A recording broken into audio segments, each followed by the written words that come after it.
What's up everybody, it's your boy Wes Grant and you're watching Sub Urban Nerd. And this is video 3 for episode 3 of Defenders on Netflix. This is just my recap and my review, so enjoy. It starts off where like a couple months ago it says in little subtitle things.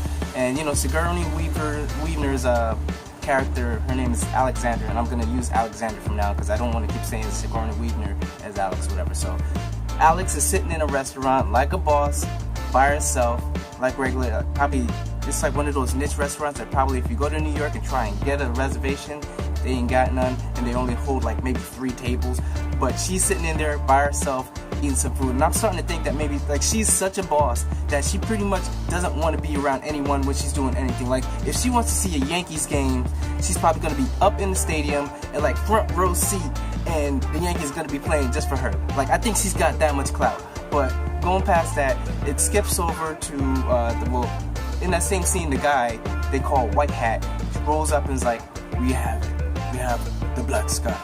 And she's like, alright, about damn time. So she rolls over and they go to the scene where it's pretty much like close to the end scene of what you see with Netflix Daredevil season 2, where Elektra's being put in a coffin and the blood's being drained into there, you know, probably to bring her back to life, or to bring her back to life. And you see that blood scene, and next thing you know, when she wakes up, she's all like discombobulated. She jumps out of this pool of blood, and this Sigourney's all like, it's okay, and she's like one of those like animals that don't even know, because like I think she's all messed up in the head.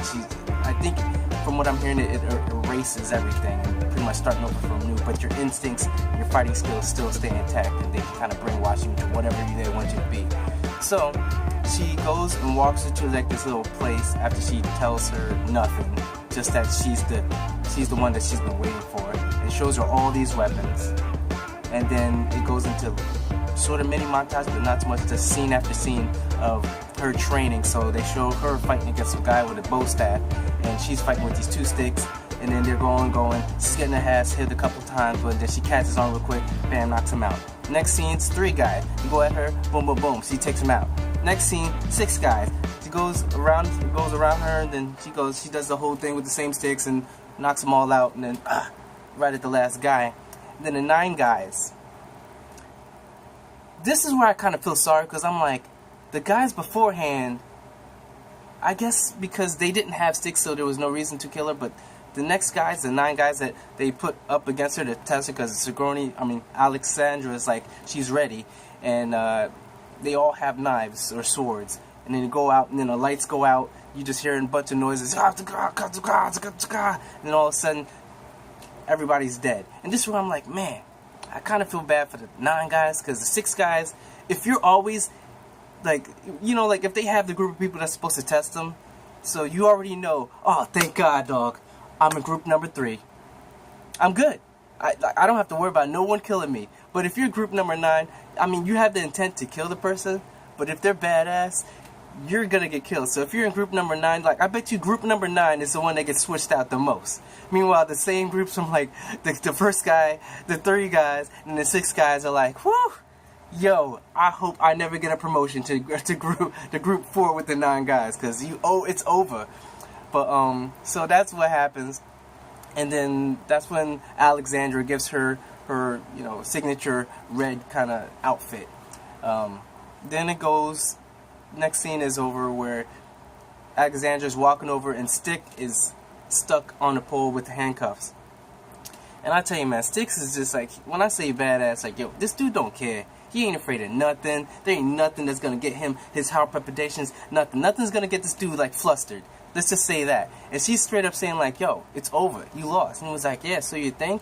And he straight up was like, yeah, well, it's not gonna last. Well, you won't see it, but he's gonna beat you, and from what I hear you ain't gonna last till then, because apparently, you know, she has from the first episode, you found out she has like some condition, or maybe it's like cancer or something like that, and she's got only a short time to live. And when she hears that, she's straight up like, yo, don't be bringing my cancer into this business. And he's straight up like, yo, do what you want. You could torture me. I kind of look forward to that. And she was like, nah, I ain't going to torture you. And then that's when Elektra rolls up behind him with the 2 swords and holding like one to his knife.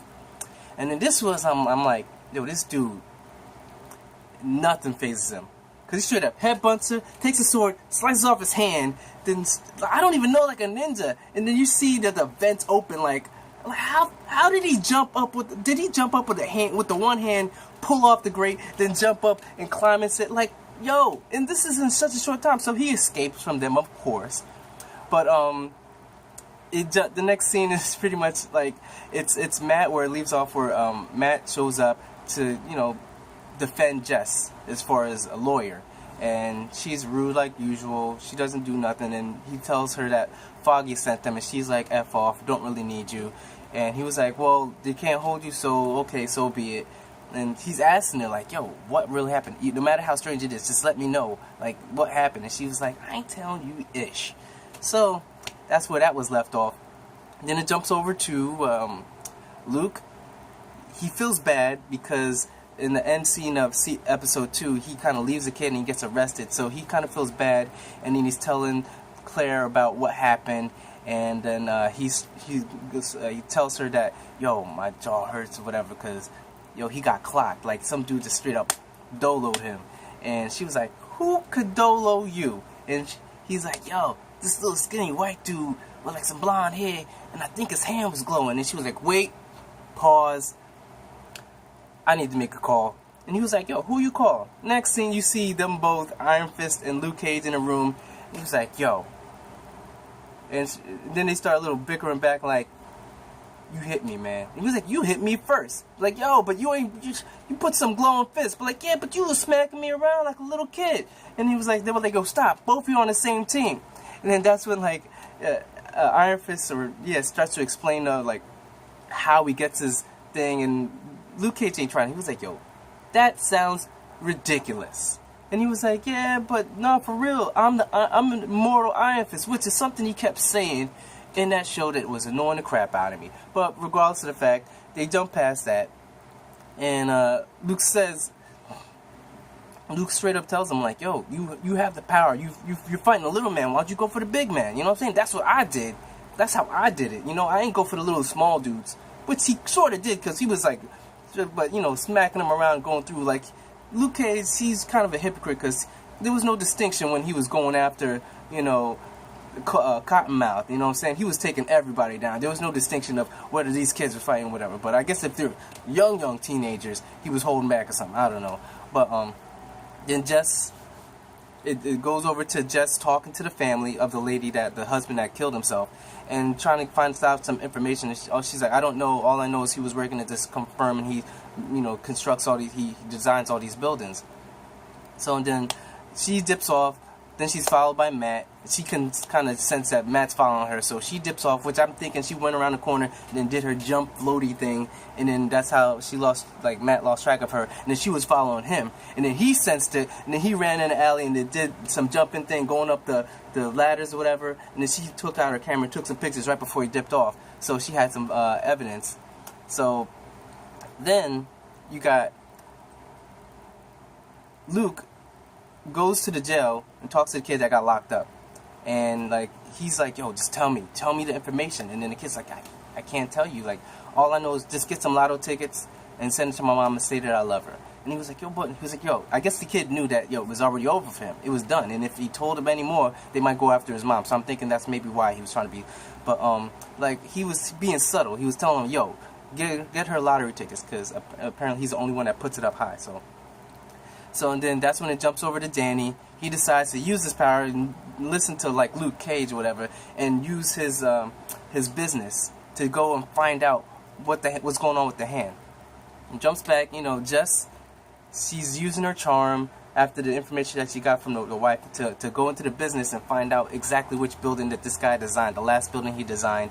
And she's acting like a regular white girl, which I give her props. Like, yo, when she puts on the white girl innocent thing, she puts it on. Like, you do not believe that she's this emo chick that just doesn't give a F about nobody. So you believe her. So, like, it's like she should get an Oscar in the Netflix universe, you know? But, so she's using her charm, that's it.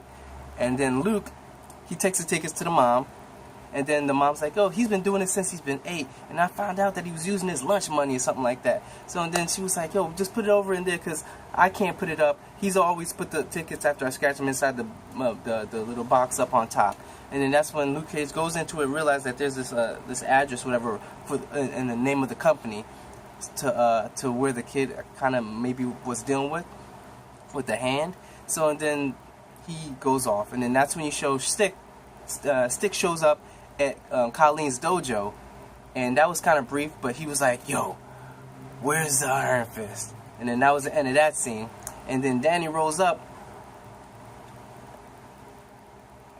Danny, after he gets the information, he straight up rolls up into the office of the hand, and straight up just like, "I'm the Immortal Iron Fist. I'm the Immortal Iron Fist, and you guys are done.